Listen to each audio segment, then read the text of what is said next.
Mga guys, habang kami nagtitraining dito ng pagre-rescue, mayroon pong tunay na pangyayari po na nire-rescue ngayon na nalulunod daw. Yan, kaya nandito yung Coast Guard.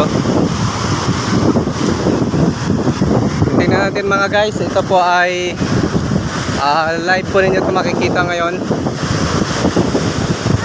Yun, nire-rescue po. Nandun pala.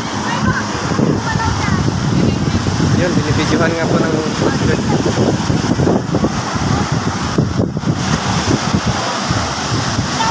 Yun, layo na. Pinasum lang natin mga guys. Yun, nasa gitna mga guys. Lalaki kasi ng alon.